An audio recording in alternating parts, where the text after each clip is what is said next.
எத்தனையோ பேர் சொல்கிறார்கள் சினிமா கவர்ச்சியில் வென்றார், சினிமா கவர்ச்சியில் வென்றார் என்று. நாங்கள் சினிமா கவர்ச்சியில் வெல்லவில்லை என் அன்புக்குரியவர்களே. தமிழ்நாட்டின் மக்களின் எழுச்சியில் நாங்கள் வென்று இருக்கிறோம் என்பதை இந்த இடத்தில் நாங்கள் பதிவு செய்கிறோம். இன்ஸ்டால வென்றார்கள் என்றார்கள். நாங்கள் இன்ஸ்டாவில் வெல்லவில்லை என் அன்புக்குரியவர்களே. மக்களின் இதயங்களில் இருந்து நாங்கள் வென்று காட்டி இருக்கிறோம். அவர் வெறும் நடிகர் மட்டுமல்ல, வெறும் நடிகர் மட்டுமல்ல, அதை தாண்டி நல்ல தலைவர் என்பதை நீங்கள் ஒத்துக்கொள்ள வேண்டும், உணர்ந்து கொள்ள வேண்டும். அதை ஒத்துக்கொள்ளவில்லை என்றால், அதை உணர்ந்து கொள்ளவில்லை என்றால் நீங்கள் பட்டம் திருந்தவில்லை என்று அர்த்தம். எத்தனையோ முறை நான் தேர்தல் பிரச்சாரத்தில் கூறின, எங்களை நீங்கள் குறைத்து மதிப்பிடாதீர்கள், நாங்கள் பெரிய வேலையை பார்த்துவிட்டு சென்று விடுவோம். மிக சாதாரணமாக வெற்றியை பறித்து உங்களை ஆட்சி அரியணையில் இருந்து நாங்கள் இறக்குவோம் என்று சூளுரைத்துக் கொண்டே இருந்தோம். அது நடந்திருக்கிறது. இது ஒரு புது வரலாற்று அரசியல் புரட்சி. தமிழக வெற்றி கழகத்தின் தோழர்களுக்கு உங்களுக்கு நான் சொல்லுவேன், உங்களை யாருன்னா கேட்டாங்கன்னா சொல்லுங்க, அரசியல்ல போய் என்னடா சாதிச்சதுன்னு தைரியமா சொல்லுங்க.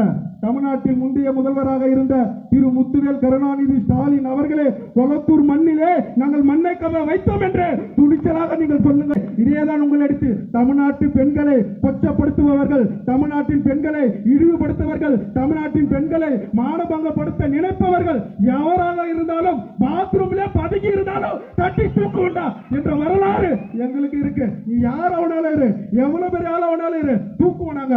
அப்பேற்பட்ட ஆட்சியை நாங்கள் இந்த காலத்தில் புகுத்தி வந்து கொண்டிருக்கிறோம். அரை நூற்றாண்டு காலம் நீங்கள் செய்யாத அரசியலை 100 நாட்களில் நாங்கள் செய்து முடித்திருக்கிறோம். இதுவரைக்கும் சாலை இல்லாத கிராமங்களில் நாங்கள் இந்த 100 நாட்களில் சாலையை கொண்டு போய் சேர்த்திருக்கிறோம். என் அன்புக்குரியவர்களே, நீங்கள் அரை நூற்றாண்டு காலம் மின்சாரத்தை கொண்டு போய் சேர்க்காத கிராமத்தில் கூட 100 நாட்களில் நாங்கள் மின்சாரத்தை கொண்டு போய் சேர்த்து விட்டோம். அரை நூற்றாண்டு காலம் நீங்கள் பேருந்து வசதிகளே இல்லாமல் தமிழ்நாட்டில் எண்ணற்ற கிராமங்கள் இருந்த இடத்தில் 100 நாட்களில் நாங்கள் பேருந்துகளை விட்டு காட்டியிருக்கிறோம். எங்களின் சாதனை மிக பெரியது. இது தொடரும், இன்று அல்ல, நாளை அல்ல. என் அன்புக்குரியவர்களே, 25 ஆண்டு காலத்துக்கு மேலாக தமிழ்நாட்டில் நிரந்தர முதல்வர் நம்முடைய தலைவர் தளபதி என்பதை உறக்க நாங்கள் பேரறிவிப்பு. எத்தனையோ பேர் வந்தார்கள், துணிச்சலோடு தைரியமா சொன்னா, எந்த கொம்பாதி கொம்பனாலையும் எங்களை அடிக்க முடியாது, நாங்கள் தான் என்று இந்த இரு பெரும் திராவிட கட்சிகள் கொக்கரித்துக் கொண்டிருந்தது.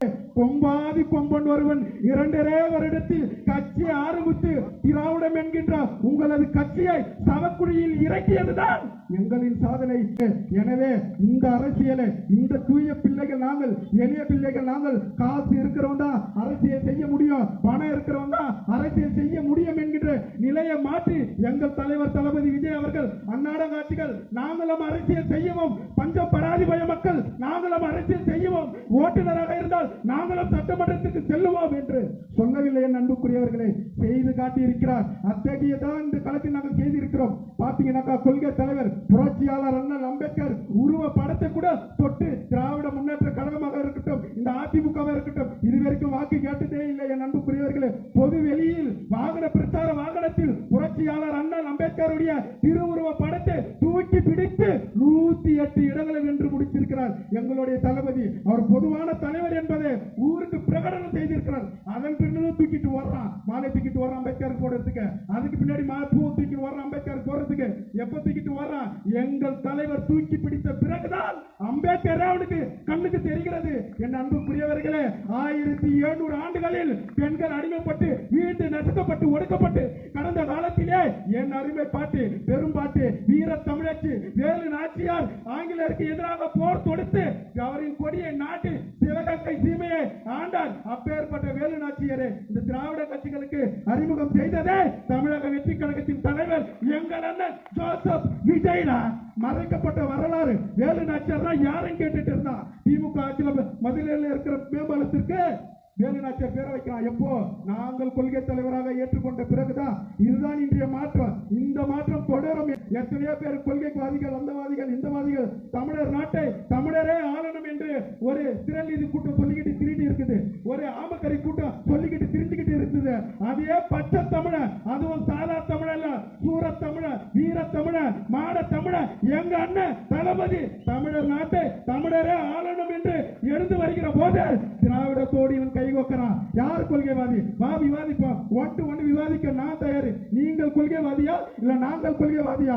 ஐயா சாமி விவேகானந்தர் சொல்கிறார், 10 இளைஞர்கள் இருந்தால் இந்த நாட்டையே நான் மாற்றி படைப்பேன் என்று சொன்ன இளைஞர்கள் இன்று பல லட்சக்கணக்கான பேர் தலைவர் தளபதி ஜோசப் விஜய் அவர்கள் பின்னால் அணிவகுத்த பிறகு ஒட்டுமொத்த இளைஞர்களும் இவன் தற்குறி என்று முத்திரை குடித்து அத்தகைய வலிமை மிக்க இளைஞர்கள் படையை கொச்சப்படுத்தினான். என் அன்புக்குரியவர்களே, இவர்களின் பின்னால் நின்றால் நாங்கள் அறிவாளி, யோகி, ஞானி, புத்தர் என்று புகழ்ந்து தள்ளுவான். இதுவே இவனுக்கு எதிராக நாங்கள் நின்று இவனை தோற்க அடித்தால் எங்களை தற்குறி என்று முத்திரை குத்துவான்.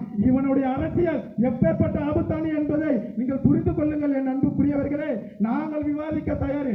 இனவாதத்தை பேசுறான் அந்த ஆமக்கரிய, இனவாதத்தை பேசுற, மொழிவாதத்தை பேசுறான் அந்த திறநிதிக்காரன். அன்புக்குரியவர்களே, நாங்கள் சொல்லுகிறோம், இந்த இடத்தில் சூழல் விட்டு நாங்கள் சொல்லுகிறோம், இனமும் மொழியும் பிளவுவாதம் தான், அதில் மாற்று கருத்து இல்ல.